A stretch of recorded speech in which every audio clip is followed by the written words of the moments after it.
ಆತ್ಮೀಯ 4 ಸಾರಿಗೆ ನಿಗಮದ ನೌಕರ ಬಂಧುಗಳೇ, ನಮಸ್ಕಾರ. ಬಂಧುಗಳೇ, ಹಲವಾರು ಜನ ಇವತ್ತಿನ ಸಭೆ ಏನಾಯಿತು ಅಂತೇಳಿ ಕೇಳ್ತಾ ಇರುವಂಥ ವಿಚಾರ, ಅದ್ರ ಬಗ್ಗೆ ಸ್ಪಷ್ಟನೆ ಕೊಡಿ ಅನ್ನುವಂಥ ವಿಚಾರದಲ್ಲಿ ಇವತ್ತು ಈ ವಿಡಿಯೋ ಮಾಡ್ತಾ ಇದ್ದೀನಿ. ಬಂಧುಗಳೇ, ಇವತ್ತೇನು ಈಗ ಜಂಟಿ ಸಭೆ ಆಗಿದೆ, ಆ ಸಭೆಯಲ್ಲಿ ಮಾನ್ಯ ಮುಖ್ಯಮಂತ್ರಿಗಳು ಏನು 38 ತಿಂಗಳು ಅರಿಯರ್ಸ್ ಕೊಡಬೇಕಾಗಿದೆ, ಆ ಅರಿಯರ್ಸ್ನ 14 ತಿಂಗಳು ಮಾತ್ರ ಕೊಡ್ತೇವೆ, ಕೋವಿಡ್ ಹಾಗೆ ಹೀಗೆ ಅನ್ನುವಂಥ ವಿಚಾರನ ಹೇಳಿರುವಂಥದ್ದಂತೆ. ಜೊತೆಗೆ 1/1/24 ಏನು ವೇತನ ಪರಿಷ್ಕರಣೆ ಆಗಬೇಕು ಅದನ್ನ 1/4/2026 ಮಾಡ್ತೀವಿ ಅನ್ನುವಂಥ ವಿಚಾರ ಅವರು ಮಂಡಿಸಿದ್ರಂತೆ. ಈಗ ಇವರು ಜಂಟಿಯವರು ಇಲ್ಲ, ಯಾವುದೇ ಕಾರಣಕ್ಕೂ ನಾವು 38 ತಿಂಗಳು ಅರಿಯರ್ಸ್ ಬಿಡೋಕ್ಕೆ ಸಾಧ್ಯನೇ ಇಲ್ಲ, ಮತ್ತೆ 1/1/24 ವೇತನ ಒಪ್ಪಂದ ವಿಚಾರ ಮಾತುಕತೆ ಆಗಲೇಬೇಕು, ಅದಕ್ಕೆ ನಾವು ಯಾವುದೇ ರೀತಿ ಸಹಮತ ಕೊಡಲ್ಲ ಅನ್ನುವಂಥ ವಿಚಾರದಲ್ಲಿ ಈ ಜಂಟಿ ಸಂಘಟನೆಗಳು ಏರಿಳಿರುವಂಥ ವಿಚಾರ ಹೇಳ್ತಾ ಇರೋಂಥದ್ದು.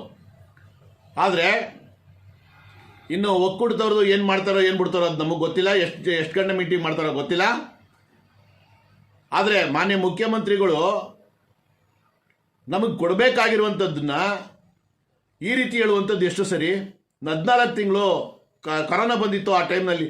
ಅಲ್ಲ ಸ್ವಾಮಿ, ಕರೋನಾ ಬಂದರೆ ನಮ್ಮ ವೇತನಕ್ಕೆ ಏನಾರು ನೀವು ಕೊಟ್ಟಿದ್ದೀರಾ? ನೀವು ಕೊಟ್ಟಿರುವಂಥದ್ದು ನಮ್ಮ ರಜನ ಕಡಿತ ಮಾಡಿಕೊಂಡು ನಮ್ಗೆ ಸಂಬಳ ಕೊಟ್ಟಿದ್ದೀರಿ. ಆ ಸಮಯದ ಕೊಡೋದಿಲ್ಲ ಅಂತ ಹೇಳಿ ನೀವು ಬಾರ್ಗಿನ್ ಮಾಡುವಂಥದ್ದು ಎಷ್ಟು ಸರಿ? 1959 ಆರ್ಟಿಕಲ್ ಇದೆ, ಅದನ್ನು ತಾವು ನೋಡಿ. ಇಂಡಸ್ಟ್ರಿಯಲ್ ಡಿಸ್ಪ್ಯೂಟ್ ಆಕ್ಟ್ ಏನಿದೆ ಅನ್ನೋದನ್ನ ನೋಡಿ, ಕೈಗಾರಿಕಾ ಒಪ್ಪಂದ ಏನಿದೆ ಅನ್ನೋದನ್ನ ನೋಡಿ, ಅದರಂತೆ ನೀವು ಮಾಡಿ. ಈ ಹಿಂದೆ ಎಲ್ಲ 2027 ಕೊಡ್ತೀವಿ ಅಂತಂದ್ರೆ ಇವತ್ತೀಗ 1/4/2026 ಕೊಡ್ತೀವಿ ಅಂತಿರಲ್ಲ. ಯಾವ ಮಾನದಂಡದ ಮೇಲೆ ಹೇಳ್ತೀರಿ ಸ್ವಾಮಿ? ನಿಮ್ಮ ಮನೆಯಿಂದ ಕೊಡ್ತಾ ಇದ್ದೀರಾ? ಇಲ್ಲ ನಿಮ್ಮ ಆಸ್ತಿ ಮಾರ್ಬಿಟ್ಟೇನಾರ ನಮಗೆ ಹಣ ಕೊಡ್ತಾ ಇದ್ದೀರಾ? ಮತ್ತೆ ವಿಧಾನಸೌಧ ಏನಾರ ಮಾರ್ಬಿಟ್ಟೇನಾರ ನಮಗೆ ಹಣ ಕೊಡ್ತಾ ಇದ್ದೀರಾ? ಏನಿಲ್ಲ ತಾನೆ. ಯಾವ ಇಲಾಖೆಯಲ್ಲೂ ಇಲ್ಲದೆ ಇರುವಂತ ವಿಚಾರನ ನಮ್ಗೆ ಯಾಕೆ ಹೇಳ್ತೀರಿ? ಆದರೆ ನಾವು ಇವತ್ತು ಬಹಳ ಗೌರವಾನ್ವಿತವಾಗಿ ನಾವು ನೋಡ್ತಾ ಇದ್ವಿ. ಇವತ್ತು 3ನೇ ಬಾರಿ ಮೀಟಿಂಗ್ ಇದೆ.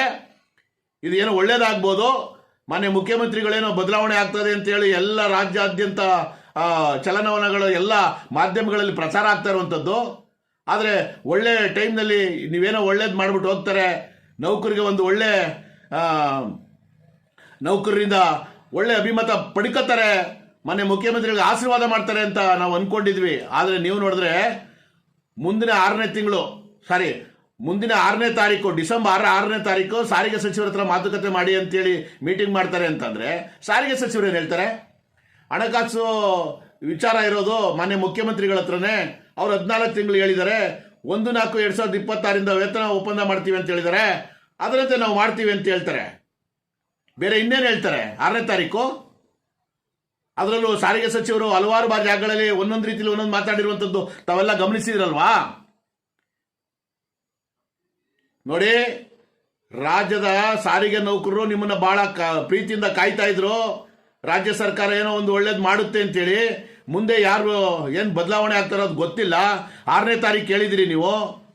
ಆದರೆ ಮುಂದಿನ ನೀತಿ ಸಂಹಿತೆಗಳು ಹಲವಾರು ತಾಲೂಕ್ ಪಂಚಾಯತಿ, ಜಿಲ್ಲಾ ಪಂಚಾಯತಿ, ಗ್ರಾಮ ಪಂಚಾಯತಿ ಮತ್ತೆ BBMP ಎಲೆಕ್ಷನ್ಗಳು,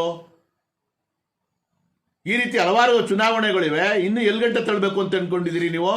ಆದರೆ ಅವೆಲ್ಲದಕ್ಕೂ ಮೂಲ ಕಾರಣ ಏನಂತ ಅಂದ್ರೆ ಇವತ್ತು ಏನು ಈ ಸಂಘಟನೆಗಳಿದಾವೆ, ಈ ಸಂಘಟನೆಗಳೇ ನೇರ ಕಾರಣ ಅಂತಾನೆ ನಾನು ಆರೋಪಿಸ್ತೀನಿ. ಯಾಕೆ ಅಂತಂದ್ರೆ ನಾನು ಹಿಂದೆ ಎಲ್ಲ ಹೇಳ್ದಂಗೆ ಇವರೆಲ್ಲ ಒಗ್ಗೂಡಿ ಒಂದು ಪತ್ರ ಕೊಟ್ಟು ಒಗ್ಗಟ್ಟಾಗಿ ಹೋಗಿದ್ದಿದ್ರೆ ಇವತ್ತೇನಾದ್ರೂ ಪಡ್ಕೋಬೋದಾಗಿತ್ತು. ಒಗ್ಗಟ್ಟಾಗಿ ಹೋಗಿದ್ದೀರಿ, ಇವತ್ತೇನಾದ್ರು ಪಡ್ಕೋಬೋದಾಗಿತ್ತು. ಆದರೆ ಈ ಸಂಘಟನೆಗಳು ಒಗ್ಗಟ್ಟಾಗಿಲ್ವಲ್ಲ, ಆ ಕಾರಣಕ್ಕಾಗಿನೇ ಇವತ್ತು ಸರ್ಕಾರ ಈ ರೀತಿ ಆಟ ಆಡ್ತಾ ಇರುವಂಥದ್ದು, ಬೇರೆ ಏನೂ ಅಲ್ಲ.